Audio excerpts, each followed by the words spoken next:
Long before the field was readied, before the frenzied patrons filled the arena, the gladiators were chosen. Back was last year's king, still strong as ever, and the quiet but consistent warrior still determined to take charge. The good-natured son of a former champion out to make his own mark. The seasoned intimidator, desperate for one more taste of glory. And the young prince, sure that youth and raw talent could defeat them all. These 5, with 40 more, would embark in a year-long battle. A fight to the finish. An exhaustive quest for the coveted cup.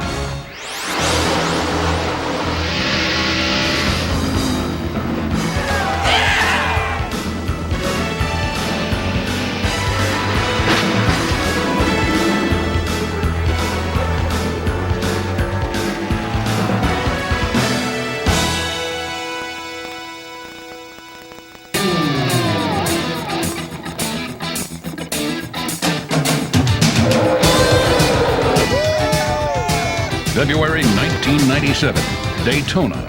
51 cars, 51 teams, 51 dreams. There's no other race than Daytona 500 in my eyes. I mean, that's, of all the races that I would want to win, it would be that race. Some people are good in big games, some aren't.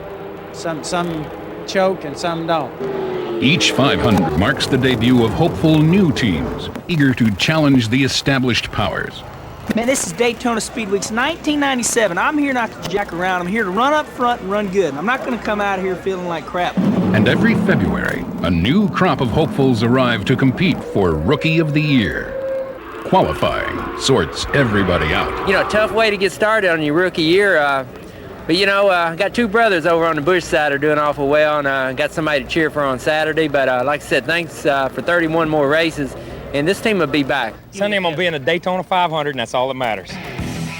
The first shock of the season came from newcomer Mike Skinner. With his new Childress Chevy, he became only the 2nd rookie in history to take the pole. Man, I'll tell you what, I'm about to pass out. This is unbelievable. Behind the unlikely front row of Skinner and Steve Grissom were the always dangerous Dales, Jarrett and Earnhardt. It didn't take long for the Intimidator to duck in front of his new teammate for the lead. Robert Presley in the Cartoon Network car took a ride worthy of the wacky racers. Jeff Gordon then headed to the pits with a cut tire, though at first no bad rubber was found. That stop left Jeff with a mirror full of Mark Martin and his drafting posse, gunning to put the kid a lap down. Whatever happened, I don't know. I mean, that thing just took off on me, started getting big time loose. All right, maybe somebody was spilling something. We might have got some oil or something. I apologize. But wait, this is the team whose t-shirts read, "Refuse to lose." And sure enough, a caution helped Gordon avoid an early doom. Rejuvenated, he worked himself up through the field, and with 10 to go, was back challenging Earnhardt for seconds. Here goes the pass. Gordon making a move on the inside of Earnhardt. Oh, Jarrett's loose. The crash dropped Dale's Daytona 500 record to a dismal 0 for 19. But old Ironhead kept his chin up. From the ambulance, he could see his car still had all 4 wheels. So he climbed back in his battered Chevy and back in the race, to the delight of the Earnhardt faithful. In restrictor plate racing, you need an ally, and no one could withstand the combined forces of Gordon and his Hendrick teammates. With 5 laps left, they outflanked Bill Elliott and settled it among themselves. This late crash set up a dash to the caution, with Gordon crossing the stripe in front of Labonte and new teammate Ricky Craven. For owner Rick Hendrick, undergoing treatment for leukemia, there could be no better medicine. This is as awesome as it gets, man. I mean, 1, 2, 3, Daytona 500. Congratulations, this is a great gift for Rick.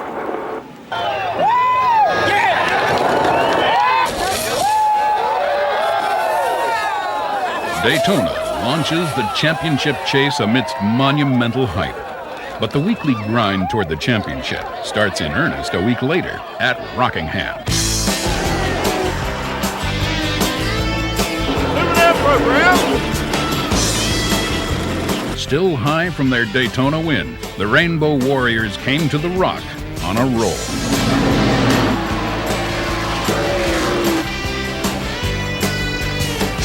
But from the start, Jarrett's Thunderbird was more in tune.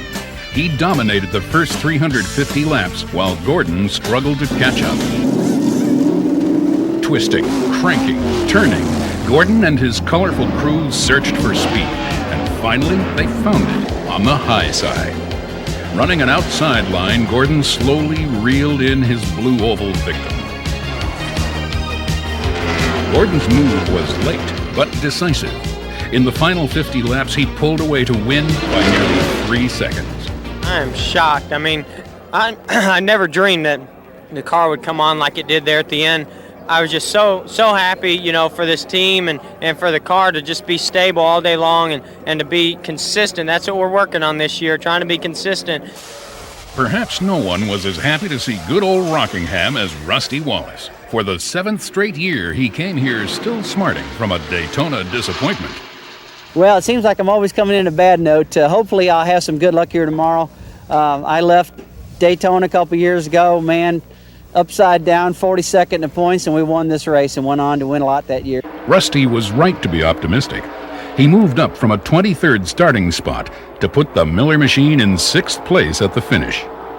Gentlemen, start your engines. Adding to Wallace's optimism, the next series stop was at Richmond, where Rusty had won 5 times before. And Rusty Wallace spins down in the corner. This spin on lap 7 kicked Wallace all the way back to 40. Looks to be only cosmetic sheet metal damage. Left rear quarter panel. There's a dent in the left door. With only slight injuries, Wallace was determined to get back in the game. In just 25 laps, he gained 15 positions on the track.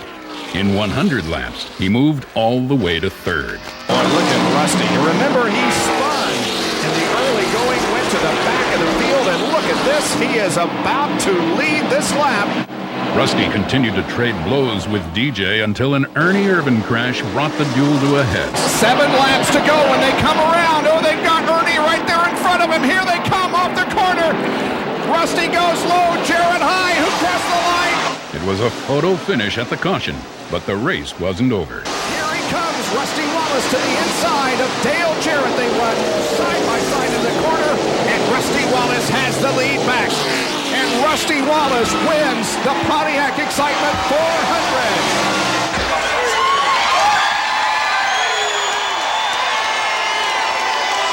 Yeah, it's just my fault. 3 laps to go, and me in the lead on a restart, I ought to be able to hold them off with a car that's good.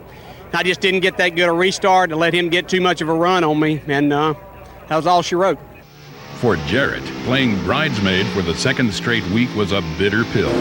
Still, he remained confident, convinced the Ford Credit team was about to cash in. You feel like you ought to have a couple of victories under your belt already this year, and if so, is it high time to get one today? Well, it'd be a good time to start, yeah. We feel like that we've put ourselves in position to win any of the 3 so far. We just haven't gotten there. We'll try to make sure that we complete the whole day here and get into victory lane. But to win at Atlanta, Dale would have to pass another surprising pole sitter. Robbie Gordon became the 2nd rookie in 4 races to start on the point. Jarrett moves to the inside of Gordon. Out in turn number 4, and as they come down the straightaway, Dale Jarrett is the leader of the race. But there was trouble ahead. On lap 190, Dale's engine cut off completely. A quick flip to the backup ignition, and the motor refired, to a collective sigh of relief from the Yates team. And no! Steve Grissom with a horrible crash. This bone-jarring crash by Steve Grissom literally knocked down the inside wall, halting the race for nearly an hour. Grissom was okay, and on the restart, Jarrett set sail again, leaving teammate Ernie Irvin in his wake. Dale Jarrett wins the Firestone 500 at Atlanta Motor Speedway. What concerned me as much as anything was restarting there at the very end. We'd sat so long, and obviously the air pressure had gone out of the tires, and I didn't know exactly how it was going to behave then. But it was awesome at the end. That was the best the car had been all day long. Now consider that points leader Gordon blew an engine and finished dead last. 4 races in, Jarrett had won a race, led nearly half the laps run, and taken over the series lead.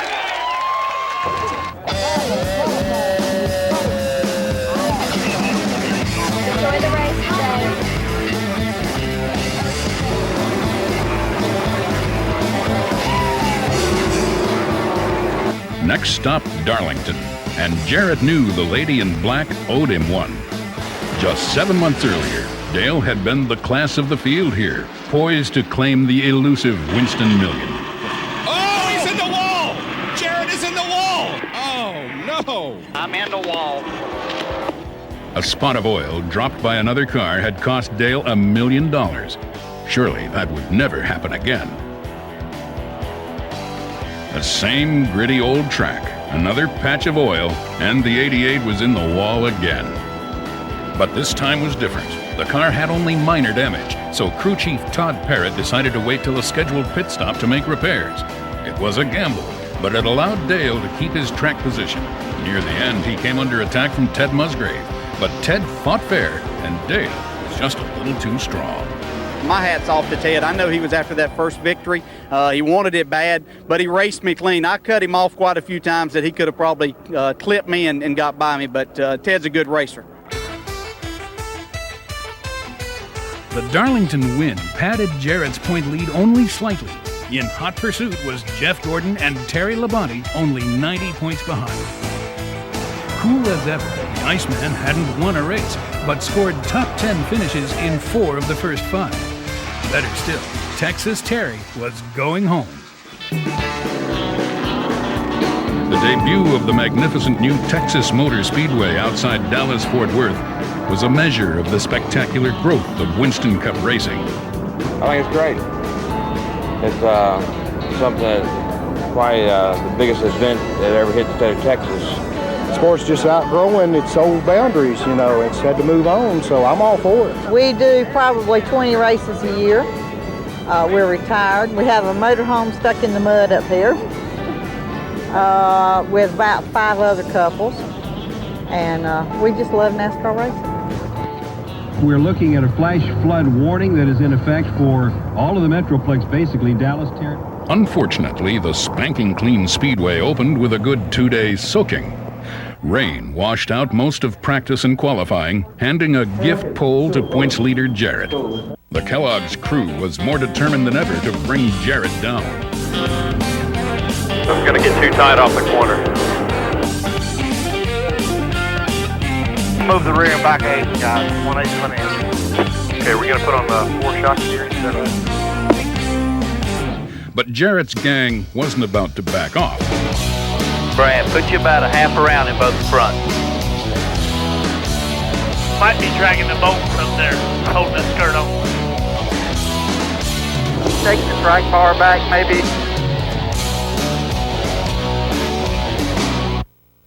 By race morning, the Texas sun was shining, and 160,000 fans welcomed NASCAR back to their state. The new track was controversial, too narrow, some said. Only one groove, some said. And when the race began, it looked like they were right.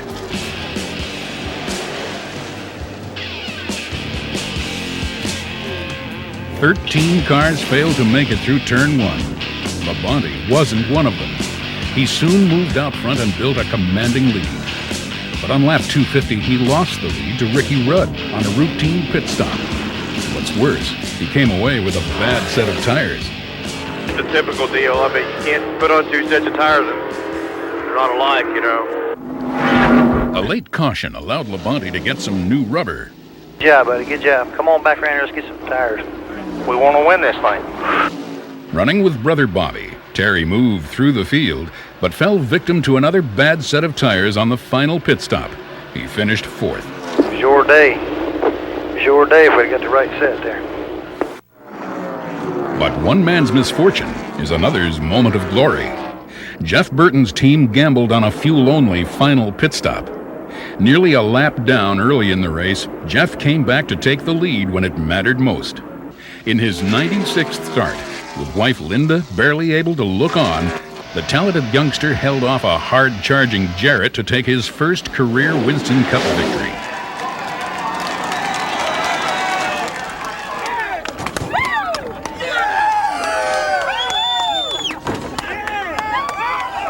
Well, there's no question we earned this one. To come from a lap down and to be able to do that means a whole lot. This team just never gave up, and I never gave up, and we just kept coming back. And this was one of the first races that we've had the car the best at the end of the run. And that's what we've been missing, why we haven't won before this, and today we did it. Texas was a tale of two Jeffs. Burton went to victory lane, while Gordon got caught in someone else's trouble. The result, a 30th place finish. And it would have been much worse if not for the mechanical heroics of crew chief Ray Evernham and the Rainbow Warriors. Tie rod, day frame, get the saws all the stuff out. Oil coolers busted. Right out of the way and let Bush pull the chassis. I need a piece of tubing. I'm going to need the welder and everything hooked up over on the other side. The welder and the little angle grinder. That total team effort proved the Dayglow 24 was not ready to fade. The next week at Bristol, Gordon took matters into his own hands. Here comes Jeff Gordon to take the lead. Gordon takes the lead. Rusty slips. Jeff Gordon will win at Bristol, Tennessee. Wallace second. Labonte third. Look at Evernham. He is. Look at him, man. I actually made a move to go low, and he blocked me a little bit, but I was all over him, and I just ran him real hard in the corner, and he got a little bit loose, and I touched him just a tiny bit, and all of a sudden he slid up the track, and I was driving by him. I couldn't even believe it myself. The Wallace fans cried foul, unnecessary roughness. But what did Rusty say? That's how you got to race at Bristol or a lot of these short tracks if you're going to try to win. I mean, you don't do that at a Michigan or a Charlotte or a Daytona because that can be pretty wild there. That could cause a major wreck. But usually in a short track, a little something like that will just get you enough out of shape that you can drive by. And that's what he did to me. And that's what will happen if I'm in that position. With that move, Gordon had drawn a line in the sand. At Martinsville, he led a record 432 of 500 laps, thumbing his nose at the competition. Not even this mid-race spin with Jimmy Spencer could keep Gordon from his fourth win in 8 races. This was the same Gordon who once moaned that he couldn't drive the short tracks. Now, he seemed invincible on the half-milers. Suddenly, Gordon's championship run was back on track. By taking 2 straight, he defined what the season had become, a season of streaks. Throughout 1997, it seemed one win begat another.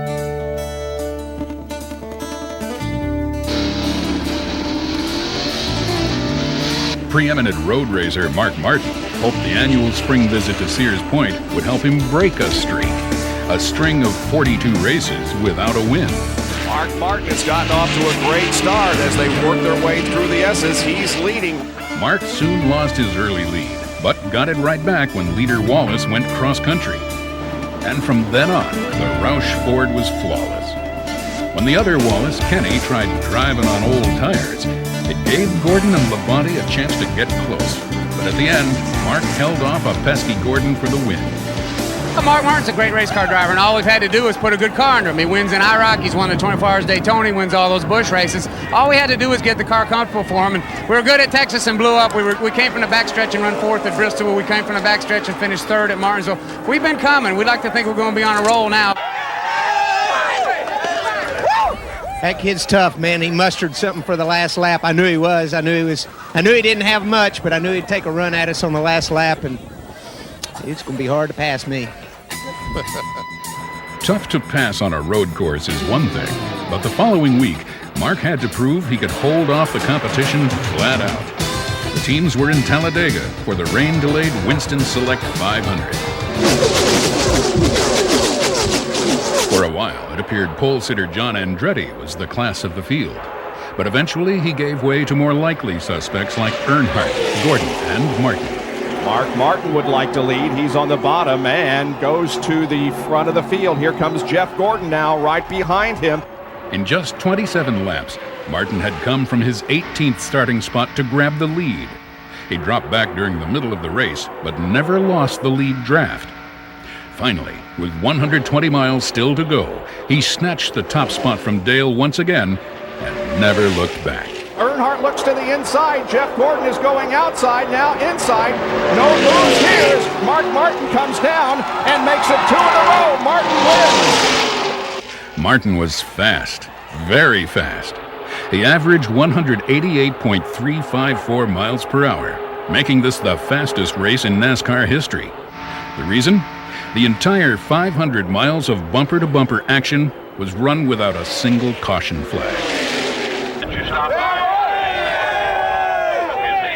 With back-to-back wins, Team Valvoline ended 18 months of losing and began a streak of a different sort. From mid-April to mid-June, they reeled off an incredible string of 8 straight top 5 finishes.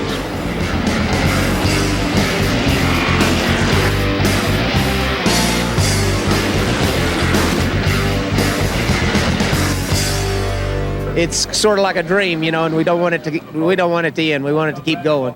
But Mark's moment in the spotlight was quickly overshadowed. At Charlotte, Gordon made history, becoming the first driver ever to sweep the Winston All-Star Race, the Coca-Cola 600 pole, and the big Memorial Weekend race itself. 2 weeks later, he won again at Pocono, leaving no doubt he was the man to beat in '97.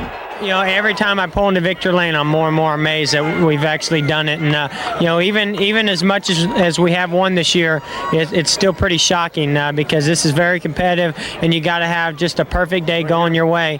And lately, things have been falling our way. That win also moved Gordon back out front in the points race, ahead of his ever-consistent mate Labonte. Martin held on to third with Jarrett fourth. Jeff Burton remained in fifth after earning his third straight top 5 at Pocono. California, here we come! California! They said California is the place you ought to be, and Roger Penske was listening. He transformed an abandoned steel mill into a state-of-the-art super speedway, another landmark step in the growth of Winston Cup racing.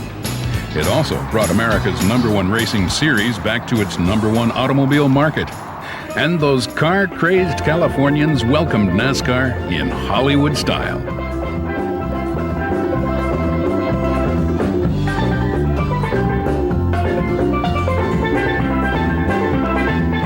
My name is Selena. I am a guest service ambassador here. California's been starved for Winston Cup because we haven't had anything other than Sears Point, which is a road course, for years, since Ontario or Riverside. So this is just like a gift from God. You know, hey, I think they built it and we're going to come, so got it. Right on. For the inaugural California 500, native son Gordon was easily the crowd favorite, but better odds were with Martin. A week earlier, Martin placed third to Gordon's fifth at Michigan, a track nearly identical to this one, and climbed into second place in the points. The last 3 months has been, you know, just really great, and you know, I'm just thankful that we've had, you know, as much success as we have had, and I hope and I believe that maybe we can keep it going. I'd like to be a contender for the Cup, and so would Jack Roush and the whole team. Early on, the two favorites dueled on the track, but this would be a battle of pit-side strategists. It was actually Dale Jarrett who made the first move, skipping tires on his third pit stop to take the lead on lap 97. Martin's new tires made his car extremely loose, dropping the number 6 back to 10th. Feels like it could be the track car. Needs a little rear side by. Through the middle of the race, Mark manhandled his Ford as the crew tweaked the chassis. Slowly, he inched back to the front. And Mark Martin has taken the lead from Jeff Gordon on the 234th lap. But Steve Meal wasn't cheering. Down pit road, the Rainbow Warriors were playing tortoise to Martin's hare, slowing Gordon down to conserve fuel. Jeff would try to finish without another stop.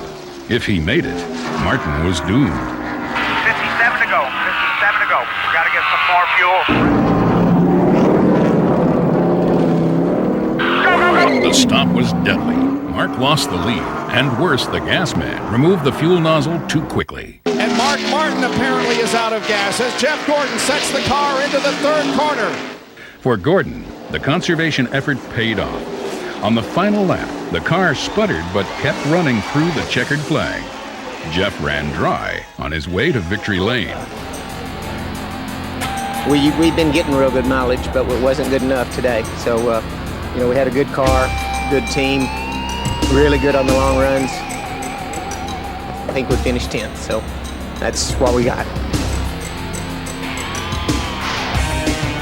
With the new 32 race schedule, the first half of the season would officially begin and end at Daytona. Martin versus Gordon continued. Mark Martin is already out. Lap 109. Martin opts for just 2 tires on a pit stop and takes the lead on the restart.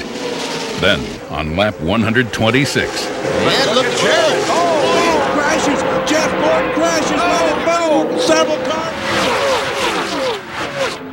John Andretti's Ford had been the fastest all day, but Martin was still poised to gain lots of points on the banged-up Gordon. Ford Burton is down in the grass as he tries to pick up position. Oh, and there's a crash. Trickle. Mark Martin. Let's see who wins this race. Oh, and started dirt coat clouds on the side. Here we come off the line. It's going to be John Andretti winning and Terry Labonte finishing second. The battle for third goes to Sterling Marlin with Earnhardt fourth and Jarrett fifth. John Andretti became the second first-time winner of the season. His win also gave legendary driver Cale Yarborough his first win as a car owner. Cale Yarborough, put a lot of faith in me, and there's been a lot of talk and things going on, but today we came through and got the first win for Cale Yarborough Motorsports, and feels great.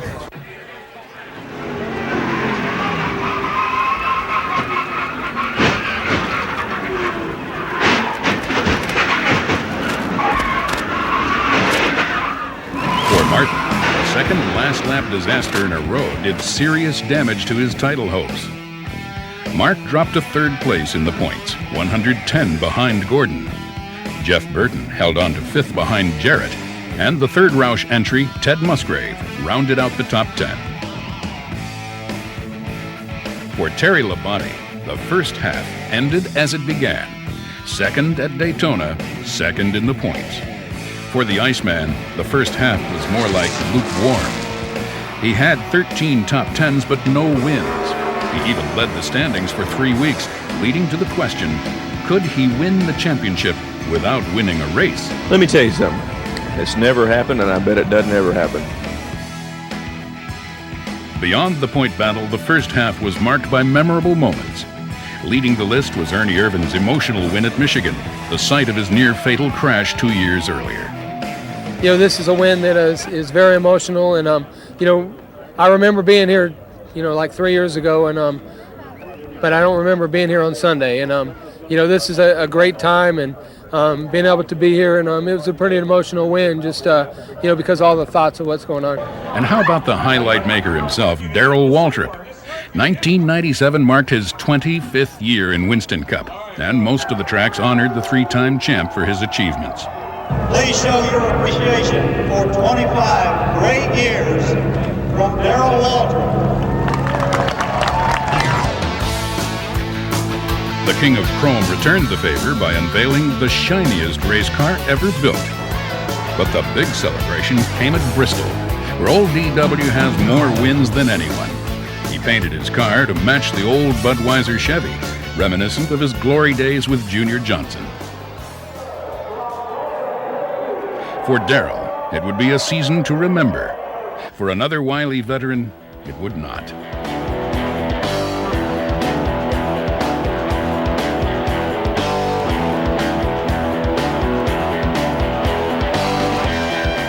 Dale Earnhardt came into the year with high hopes for that unprecedented 8th championship. But for Dale and newly acquired crew chief Larry McReynolds, what's wrong was the common question.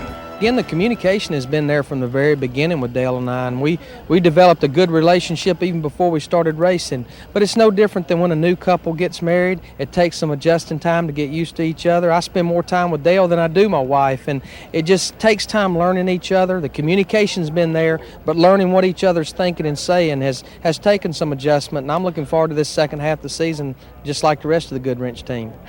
By halftime, the Intimidator's winless streak had climbed to a career-high 43 races. But he wasn't alone in the Chevy camp. Jeff Gordon, winner of 7 races, was the only Chevy driver to post a win. The second half kicked off at New Hampshire with a turnaround for a guy who suffered a dreary sprain. Ken Schrager and new car owner Andy Petrie got it right this time, claiming their first pole together. Hey, I'll tell you what, this team's more pumped up. I'm more excited right now than when we decided to make this change last year, even though we've had some bad runs, and we're ready to go. At the other end of the spectrum, points leader Gordon started 29th. It was his worst qualifying effort in more than 3 years, and things didn't get much better. The other Jeff Burton, found New Hampshire more to his liking. He survived this near miss with Dale Earnhardt, emerged with the lead, and held it all the way to the checkered flag. This last lap crash had no effect on Burton's charge to victory, though it did inspire another round of post-race fireworks between John Andretti and Jeremy Mayfield. For Burton, this second career win proved the first was no fluke. You never know what the future's going to hold. You never know what's coming down the road, but I know that we work real hard and we try real hard every week, and we've been putting ourselves in position to win. If you put yourselves in position to win, you can win races. While Burton celebrated, Dale Jarrett took another downhill ride in a roller coaster season. He passed Bobby Hamilton for the early lead, then went to the garage early, a victim of engine failure. But for Jarrett, low points in the 97 season were often followed by highs. A week later, he bounced back at Pocono to score his third win of the year, holding off rival Jeff Gordon in the process. Well, we wanted to make sure that everybody knows that we're not giving up. You know, we may be behind a little ways, but we're not going to quit. We figure our best shot is to win the rest of them and see what we can do from there. With momentum on his side, Jarrett headed for Indianapolis to defend his crown in the most intensely hyped event in stock car racing, the Brickyard 400. This is racing here. Yeah, this NASCAR coming here, this it's great. Exemplifies racing in the nutshell. Fourth time here, and I'm sure I'll be here many more times. It's one of the greatest courses in the world, and I don't have any problem driving 600 miles each way to see this race. In just 4 years, the Brickyard 400 has grown to rival the Daytona 500 in prestige and prizes.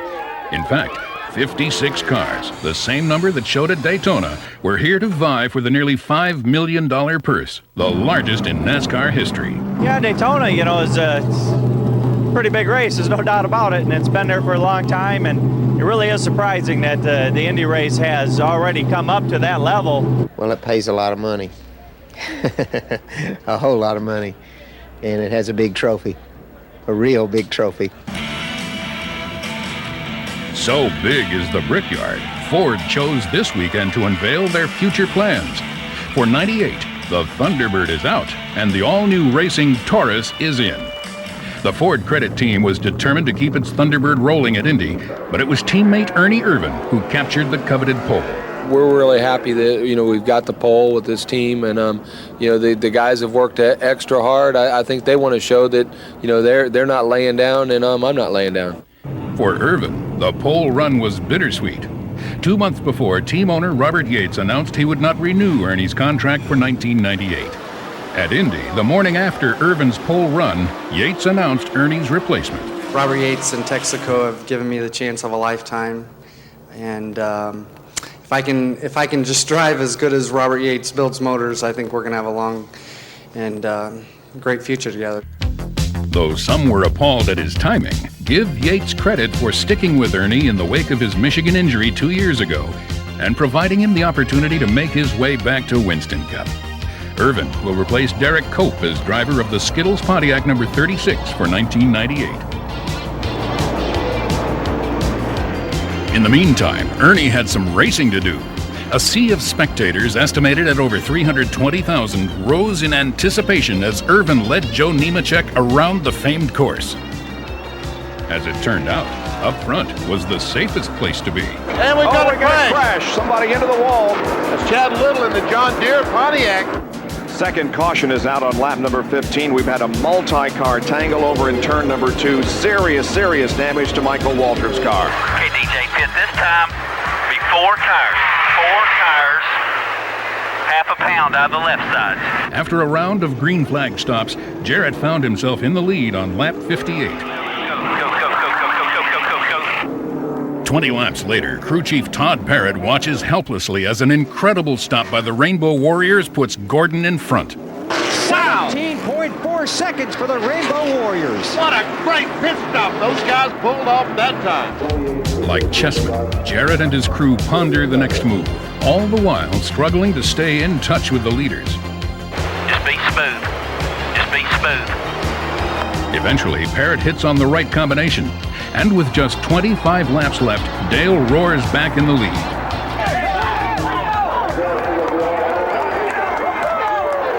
Jared was poised for the inevitable showdown with Gordon, but it never came. A handful of drivers, led by Ricky Rudd, were playing the old fuel mileage game, hoping to steal a win from the faster rivals. We might have to stop for gas, but they know who's got the baddest ass car here today. A caution with 12 laps left brought Jared and Gordon in for fuel.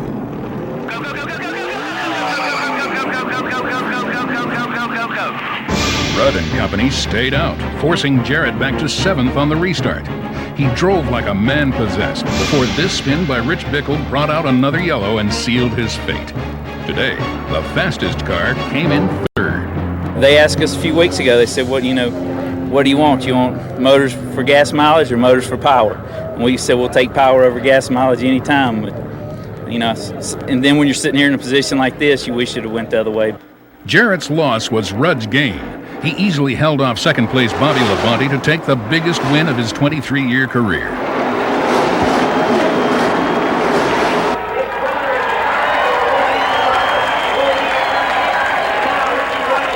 We knew this was going to be really tight, really tight. We were going to go for it. We were going to roll the dice. We were either going to win it or we were going to finish last. And, these guys kept telling me, back off a little bit. If you don't back off, you're not going to make it. And then the cautions played right into our hand. For Rudd, the sweetness of Indy success was multifold.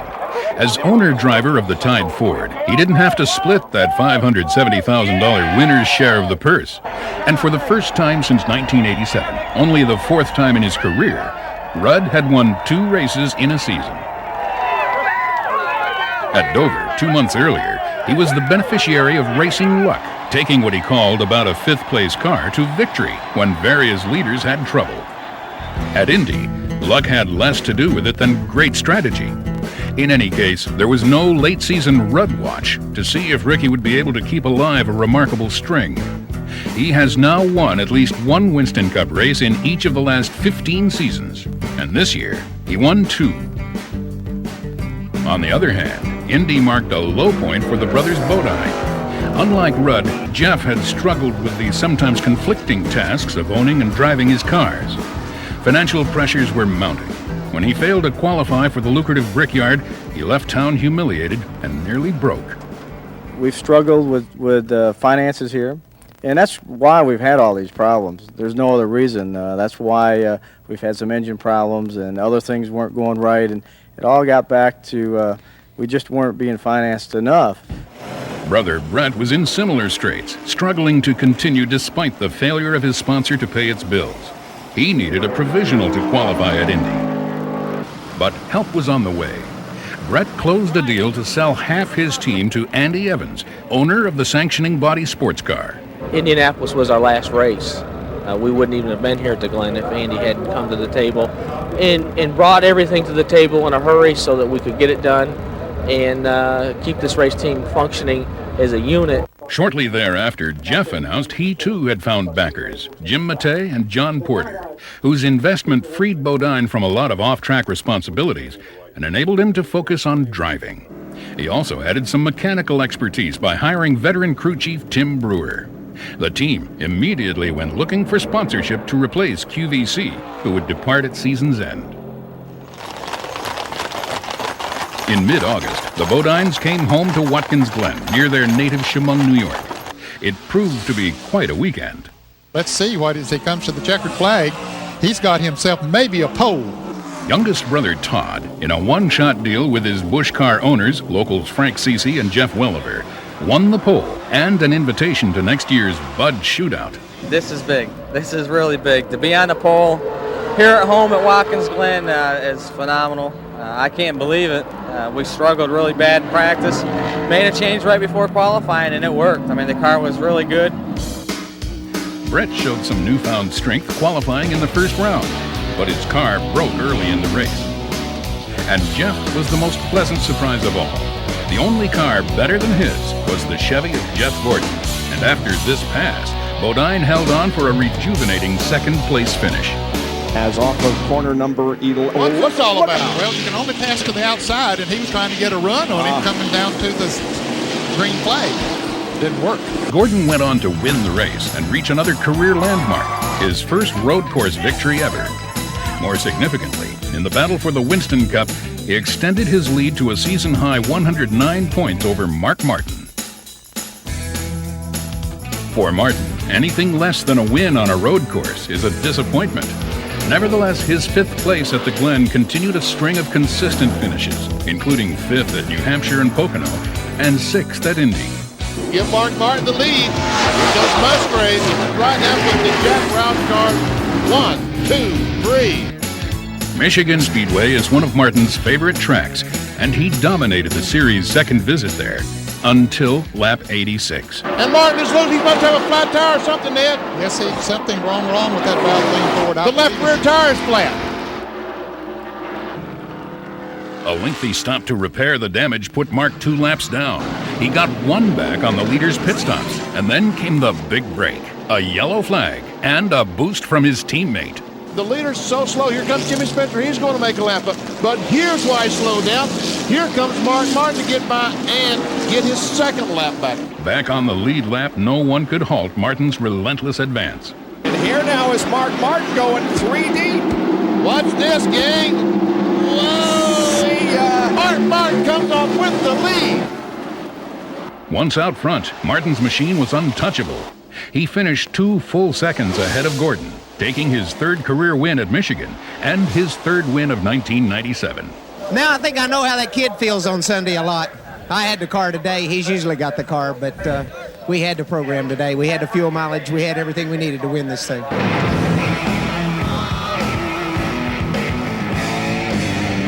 Hey, look at it. Looks like an MTV stuff. Despite Martin's consistency, Gordon matched him stride for stride in championship points and came to Bristol leading by 99. This is a track Jeff had adopted as his own, and through the first half of the race, things went as expected. Gordon leading, others crashing.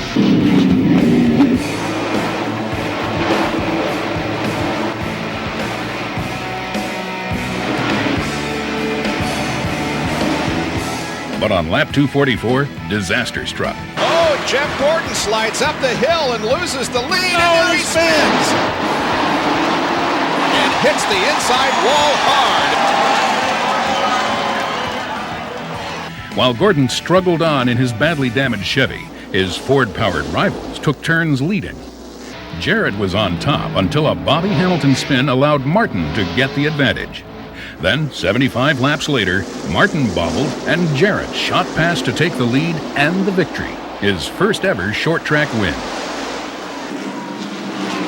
It was a little treacherous down there, and I knew Mark was slipping and sliding, and he gave me an opening on the inside, and I knew if I could get there that maybe I could beat him down into turn 3, and that's what I was able to do. And then I got a good jump on the restart, and everything went great for me. For Mark, second was still sweet. He suddenly found himself leading the series standings by 13 points over Gordon, the first time he'd led the championship race since October of 1990. We spent several Sundays in the garage already this year, and that's how we got so far behind. So we just got to keep hoping that luck's on our side. I think the luckiest man's going to win the championship. Hoping his bad luck was behind him, Gordon turned his sights to the richest race of his life. As the winner of the Daytona 500 and the Coca-Cola 600, Jeff would enter Darlington with a chance at the Winston Million. There is Jeff Gordon, who is in 4th position at the moment, a little over 4 seconds behind the leader. All right, bud, you're running a pretty good clip there. Is the looseness all the way through or just exit? I'm doing all I can right now to hang on to it. 18.2 seconds straight pit stop. That's the kind of stop that can win you $1 million. And with the sequence of pit stops, Jeff Gordon is the leader of the race. If he let him by, yeah, he's going to let him go. He's not going to bite him. 1 out of the right rear, 4 tires, 1 cam, 1 out of the right rear. Go, go, go, go, go, go, go. Whip it out. There you go. Good stop, guys. We're not out of this thing yet. We've got a long ways to go. Still work on it. Go, go, go, go, go, go, go, go. Dig out hard, hard. Go, go, go, go. What a time for the Rainbow Warriors to pull off their second best stop of the day. Jeff Gordon's crew, led by that man right there, Ray Abraham, 17.66 seconds, 4 tires, and 1 round in the right rear. Here he goes. Look here. Oh, they make contact. Oh, and they make contact. They go down into the corner side by side. And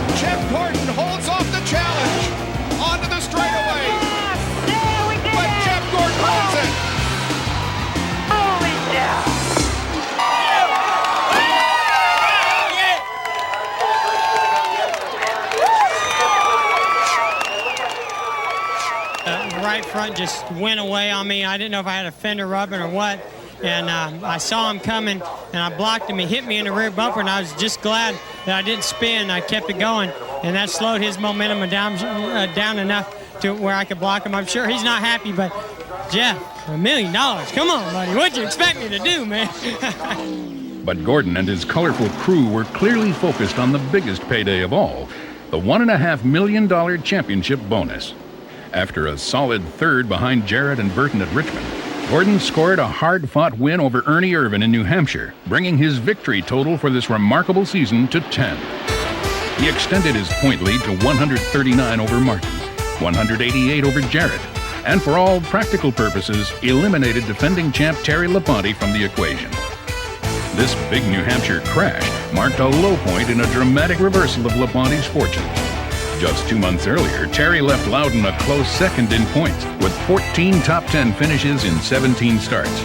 Now, he found himself 455 points behind, and thinking about next year. I'll tell you what, you just can't afford to have any trouble in staying in the points race. We went to Pocono and had trouble. I think we went to Indy, had trouble. Went to Michigan, had trouble.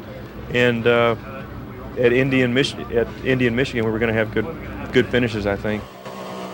After New Hampshire, the team stayed up north in Delaware for their second attack on the Monster Mile. The big three of Gordon, Jarrett, and Martin were in the top 5 early. That's no surprise. But the real story was the Pontiac of Kyle Petty. His Hot Wheels were the fastest all day, and Kyle looked like a cinch to capture his first win since 1995, when he won right here at Dover. But for the third time this year, it wasn't speed, but efficiency that would count this day. With just 20 laps left, Kyle pitted for a splash of fuel. Martin and Dale Earnhardt, stretching their stops all day, decided to roll the dice. At the flag, Martin took the win, while Earnhardt held off Petty for second. Kyle's been here a long time, and so he understands that kind of deal. It hurts him and the crew a whole lot because they didn't win, but on the other hand, it's as good as they've been all year, so they know they can do it, so watch out for next week, Old-timers used to say championships were won and lost on the short tracks. Today, short track influence has been diluted by the loss of North Wilkesboro and the addition of new super speedways.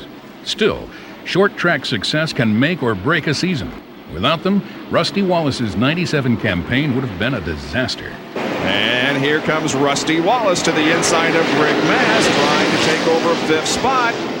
In the Martinsville Bull Ring, Rusty proved he could still buck and bang with the best of them. He took the lead from Gordon, then traded licks with the hometown Burton brothers, first Ward, and then Jeff. Green flag. The deciding blow came on a restart with just 23 laps to go. Rusty powered out of 4, followed by Jeff Burton, Bobby Hamilton, and Dale Earnhardt. But NASCAR said Wallace accelerated too soon. Having warned him about that before, they brought him in for a stop-and-go penalty. After leading for 220 laps, Rusty's victory was snatched away. On the restart, I just did what I normally been doing. I cleaned the tires off real good down the front straight, back straight away. I'm the leader of the race. I start the race, and they didn't like it. They black flagged me. That's all there was to it. Back on the track, Dale Earnhardt was busy disposing of Bobby Hamilton for second. The usual throng of Earnhardt loyalists roared to life, but it was too late. Jeff Burton easily took his 3rd win, while Earnhardt's demoralizing winless streak climbed to 54 straight. Larry, he's really intense. He keeps fine-tuning. We just kept adjusting. I kept telling him what the car was doing. Got a little better, but just not good enough on a short run. We was better on a long run. So, we just have to take it and go to Charlotte and hope we can win there. We, getting close. It's just a matter of time, hopefully. For Burton, the Martinsville triumph was just more icing on an already sweet season. In only their 2nd year together, the Exide team had won 3 times at 3 very different tracks. Team owner Roush had it figured all along. I had expected that the first year would be a little better. I'd hoped that we'd win a race the first year. I knew Jeff could, and I thought the Buddy and the people were putting around could. And if things had broken a little differently, they could have. They were in a position to win several times. The second year is everything I could have expected. I'd been pleasantly surprised if we'd been higher in the points, but they've just done great. I think the measure of success is done over a certain amount of years. I don't believe that that we've become an overnight success. I don't believe that we will, until we run competitively in Winston Cup for 5 or 6 or 7 years, we've not done enough. So there's so many people out there that have had 1 or 2 good years and have not had 10 good years. I want to be one of those guys that has 10 or 12 good years. There is no doubt Jeff Burton is now a serious Winston Cup player, a team player on one of the evolving super teams of the 90s. Never before in NASCAR history has the multi-car concept been so common and so successful. If the multi-car teams are organized correctly, to where the drivers like one another, they work together, where you can share the development and coordinate the development among more than one driver, well, then you got the prospect of moving it faster, and that'll be an advantage. Of the first 27 races in 1997, 24 were won by one of the big 3 multi-car teams. Burton and Martin had 7 wins for Jack Roush. Jarrett and Irvin combined to give Robert Yates 6. And Jeff Gordon single-handedly racked up 10 victories for Rick Hendrick. Add Terry Labonte and Ted Musgrave, and 6 of the top 9 in points came from these 3 teams. Convinced that more is better, Roush will add 2 more horses to his 98 stable. Chad Little's Pontiac becomes a Roush-owned John Deere Ford, and Johnny Benson will leave the Bahari team to drive a 5th Roush car. Derek Cope replaces Benson in the number 30 Pontiac. It's just an opportunity to go to a place that's got tons and tons of resources, and in this business right now, that's what we need, and I think we need that to win, and to be able to work with guys like Mark Martin and everybody else on their teams over there. I think it's a great opportunity for Johnny Benson. Shortly after Benson's move was announced, Felix Sabates revealed that he and highly touted Robbie Gordon would part company, prompting Sterling Marlin to jump from Morgan McClure and reunite with former crew chief Tony Glover at Sabco. Bobby Hamilton responded by taking the Kodak ride, leaving King Richard Petty without a driver.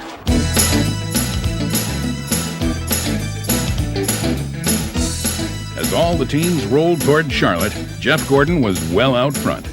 But even the fans knew the question of who would be champion wasn't answered yet. Jeff Gordon, who you think? Bob Boston. As the green flag dropped, the yellow was right behind. Ernie Irvin and Hut Strickland got squeezed in a 40-car accordion. When the smoke cleared, Bobby Labonte took off like a green and black rocket. In one of the year's most dominating performances, he quickly put a lap on all but 8 cars. Included was Jeff Gordon, who fell back when NASCAR slapped him with a pit road speeding ticket. A stop-and-go penalty has put him a lap behind race leader Bobby Labonte.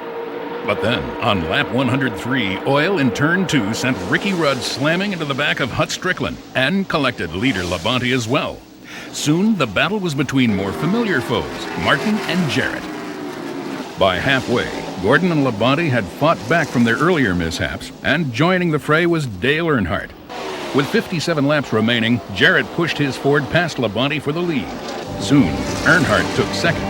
Come on, Dale, that's a good lap. He's better than that leader. Better than that leader.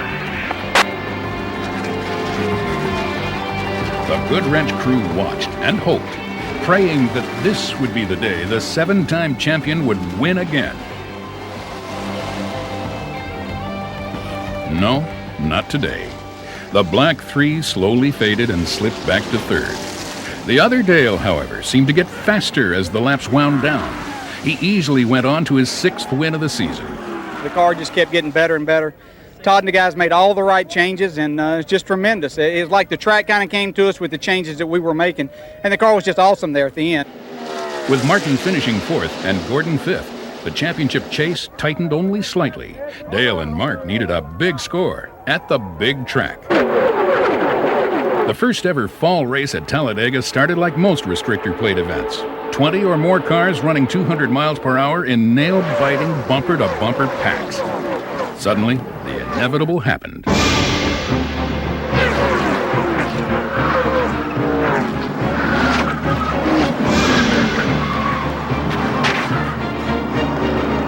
Triggered by Gordon's cut left rear tire, the huge crash swept up half the field, including all 3 title contenders. Martin and Jarrett missed their chance for a big score.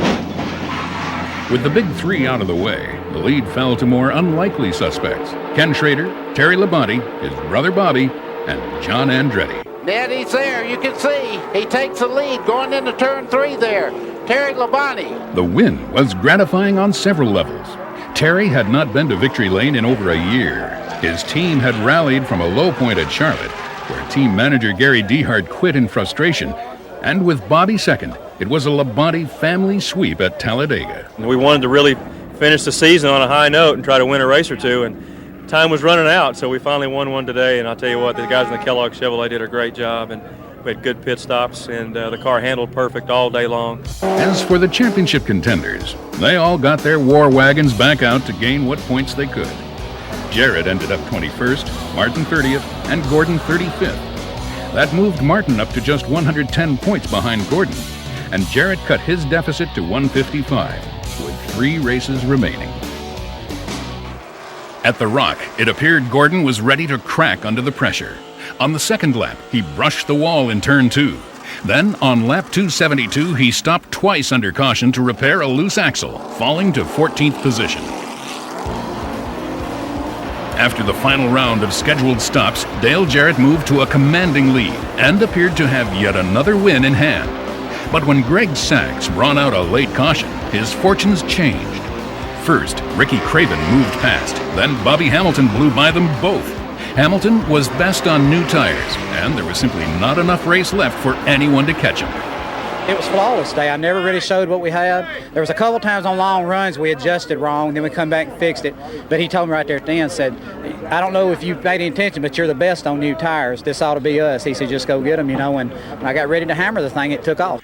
Runner-up Jarrett not only lost his late lead, but gained only 10 points in the championship chase. That's because Gordon worked his way back to 4th, while Martin fell to 6th. As the quest for the Cup continued, another cherished prize was already captured. Mike Skinner was easily 1997's Rookie of the Year. He racked up 2 poles and 4 top 10s. Yet his win came as much from attrition as competition. His 2 principal foes, Robbie Gordon and David Green, never lived up to preseason expectation. I'm making a few less mistakes. The pit crews really came around. They're doing a heck of a job now. The engine program is getting stronger. I think when we start out next year, we'll be a little bit different race team. Perhaps more enticing were the new kids who would vie for the title in '98. Kenny Irwin looked more than respectable in several late-season starts, as did Dale Earnhardt's new protege, Steve Park. As Gordon looked to pull even further ahead, Jarrett and Martin hoped for an Atlanta showdown. But first, they would all have to survive the desert. The first to falter at Phoenix was Martin, staggering back to 32nd in the running. Next, Jarrett got jinxed when Ward Burton's crash brought out a caution while he was in the pits. Then, on lap 240, it was Gordon's turn. The kid barely kept his rainbow paint off the wall when he lost a right front tire.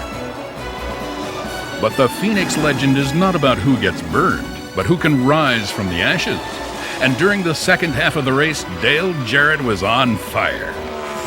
Jarrett came from a mile back to take the lead from Rusty Wallace, then sprinted to an easy victory. The win moved him up to 2nd in the points race, just 77 behind Gordon. All we wanted all year long is to have a chance when we got to Atlanta. It may be a slim chance, but it is a chance, and we just look forward to that opportunity. Amid regal fanfare, the Big Three of 1997 would indeed have their Atlanta showdown.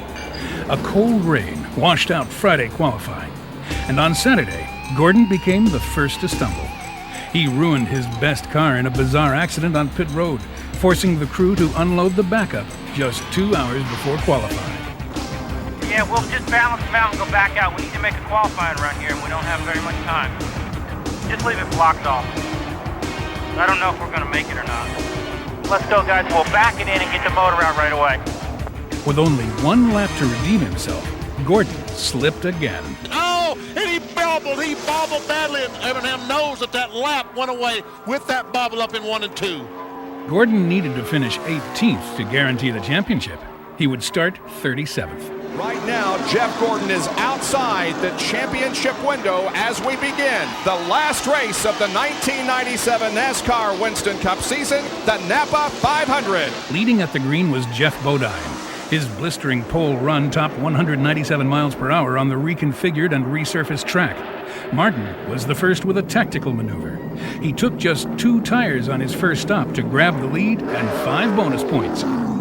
You got your 5 points now. Even if it's a tough go around here, it ain't going to be but about 35 laps. We're going to be just fine. Dale Jarrett has dropped back to 10th position, and he's about 8 seconds behind the leader. So maybe the handling not right on the Quality Care Ford. Jeff Gordon picks up another spot. He passes Michael Waltrip, and that will move Jeff Gordon into the 18th position, and it looks like he may get another one. Though young Gordon had reached his magical 18th spot, staying there wouldn't be easy. The handling on his Chevy deteriorated, along with his right rear tire. As soon as somebody gets close to me, I'm going to spin out. 10-4, Jeff. The Ford credit crew gradually solved their problems and moved back toward the front. But Jarrett's hopes of a win were slim. Bobby Labonte was easily the class of the field, opening up leads as large as 20 seconds. Martin again took 2 tires to lead late in the race, but he lost a cylinder and couldn't hold back Labonte. Mark wound up third with Jarrett second. Bobby Labonte wins the Napa 500, concluding the 97 season. But the big story this day was in the back, 4 laps back of the leaders. That's where Jeff Gordon was when he limped across the line in 17th place. It wasn't pretty, but it was enough. Jeff Gordon wins the 1997 NASCAR Winston Cup Championship, his second.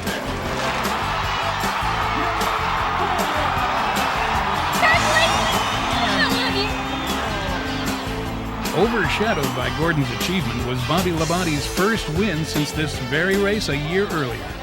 Dale Earnhardt, on the other hand, ran well until this accident on lap 276.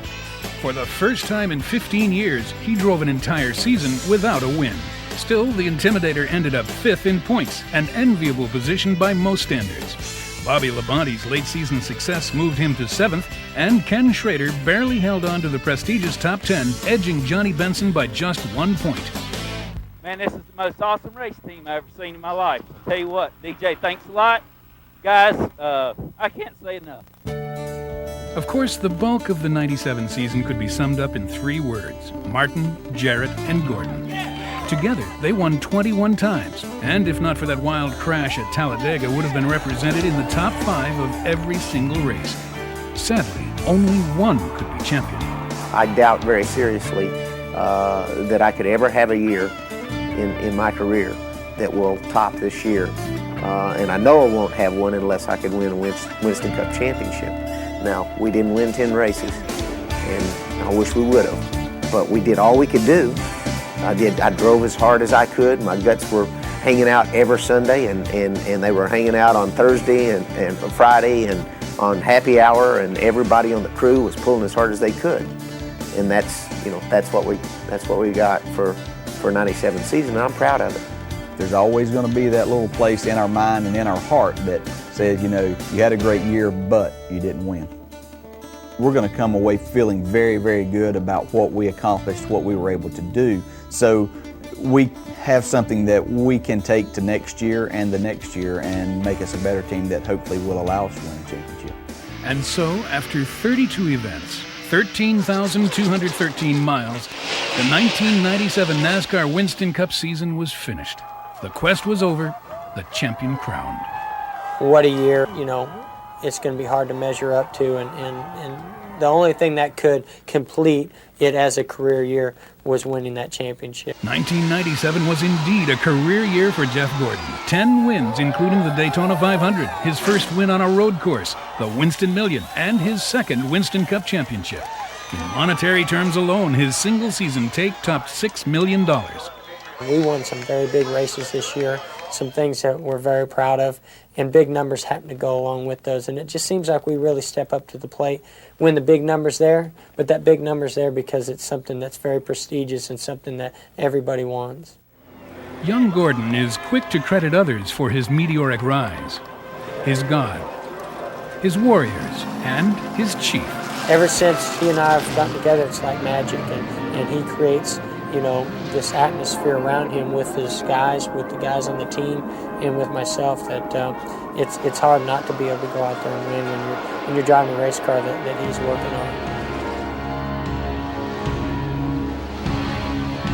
In hindsight, the 1997 season was like so many before. 40-plus teams scratching and clawing for a taste of the prize wine. But sometimes a good fight isn't good enough. Sometimes experience and wisdom fall short. Sometimes even the most deserving miss the reward. This time, youth and determination combined with masterful strategy proved impossible to beat.